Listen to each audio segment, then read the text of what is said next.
Halo teman wanitaku, masa pandemi ini bukankah seperti badai yang menghembuskan angin ketakutan di dalam kehidupan kita? Tiba-tiba di masa pandemi ini kita dikelilingi dengan rasa takut. Di kiri kanan kita penuh dengan kejadian menakutkan, berita-berita yang juga menakutkan. Bahkan kita sendiri akhirnya menjadi sangat amat takut sekali. Kita takut terpapar daripada virus COVID-19 ini. Kita takut persediaan obat habis, kita takut tidak ada lagi vitamin, kita takut tidak mendapatkan kamar di rumah sakit pada saat mungkin kita jatuh sakit. Kita takut dengan segala hal, bahkan masa depan rasanya tidak ada harapan lagi. Dan terutama kita takut dengan yang namanya kematian. Kita semua tidak kepingin untuk mati sekarang. Kita semua rasanya pingin panjang umur.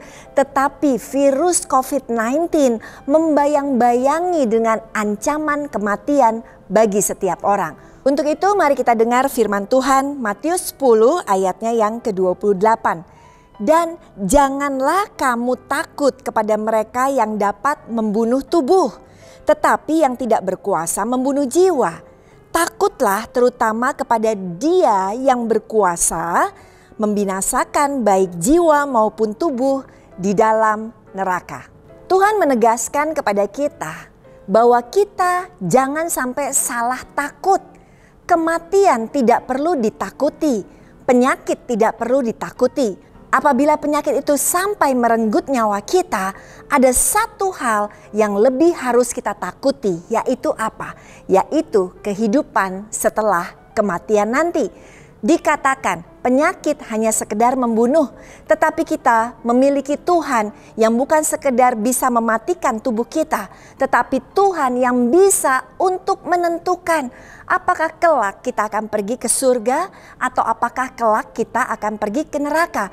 Inilah yang harusnya menjadi takut yang sesungguhnya di dalam kehidupan kita.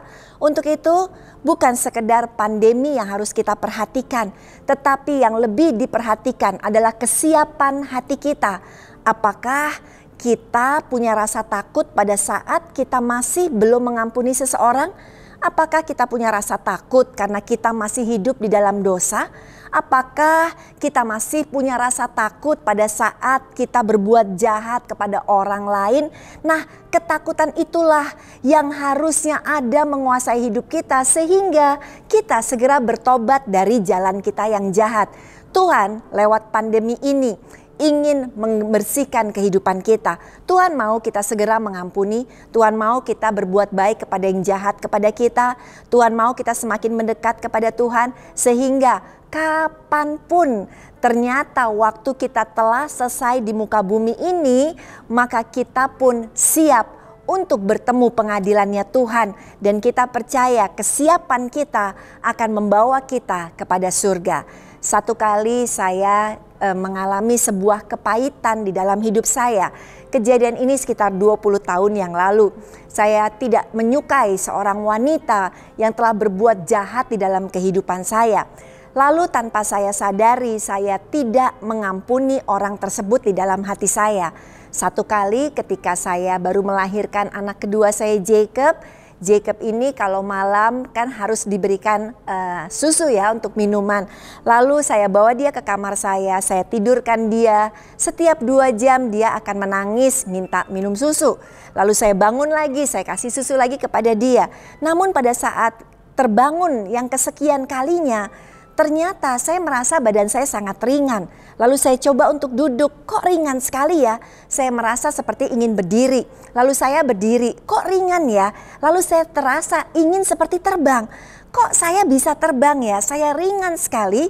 Dan saya berpikir juga, yang bisa terbang itu seperti di film-film kalau ada orang yang meninggal dunia, rohnya meninggalkan tubuhnya.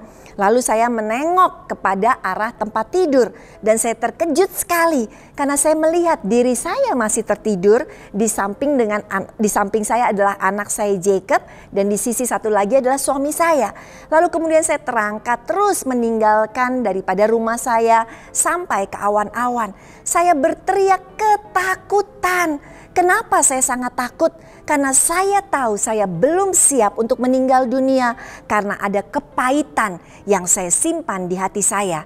Di awan-awan saya melihat seorang malaikat di samping saya. Lalu saya memohon kepada malaikat itu. Saya katakan, jangan bawa saya ke Tuhan Yesus sekarang. Saya belum siap. Izinkan saya kembali dulu untuk mengampuni orang tersebut.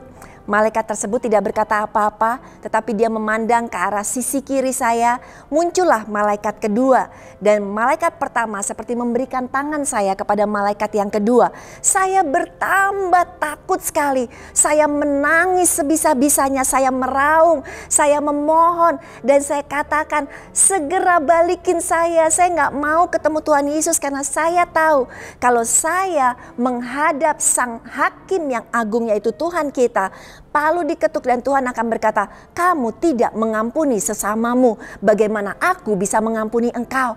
Sehingga akhirnya saya terus menangis, dan ternyata malaikat kedua itu membawa saya ke arah kiri saya, ada tangga berputar, saya ikuti dia dan tiba-tiba saya kembali kepada tubuh saya. Saya menangis saat itu dan saya berkata, terima kasih Tuhan, Tuhan masih berikan kesempatan saya untuk hidup dan mengampuni orang tersebut. Saya memberikan pengampunan saya, hati saya lega seperti saya sudah keluar dari penjara. Ternyata ketika kita menyimpan kepahitan, kita ada di dalam penjara. Tetapi pada saat kita melepaskan pengampunan, kita bebas luar biasa. Sejak saat itu 20 tahun yang lalu kejadian ini, saya tidak pernah mau menyimpan yang namanya kepahitan. Di dalam waktu 20 tahun begitu banyak kejadian demi kejadian yang melukai hati saya, orang-orang yang ada di dalam kehidupan saya, mungkin yang berbuat jahat terhadap saya, tetapi selalu saya berkata kepada Tuhan, Tuhan, tidak ada satupun dari mereka yang bisa membuat saya pahit hati. Saya melepaskan pengampunan dan hidup berbeda sekali karena saya tahu pada saat saya mengampuni sesama, Tuhan pun mengampuni dosa saya yang begitu besar. Untuk itu jangan takut kepada kematian. Yes, kita berdoa, kita minta panjang umur, tetapi jangan takut kepada apapun yang di muka bumi ini. Karena ada satu yang lebih harus kita takuti, yaitu kesiapan kita pada saat kita kelak menghadap kepada Tuhan Yesus, Sang Hakim yang agung. Tuhan memberkati.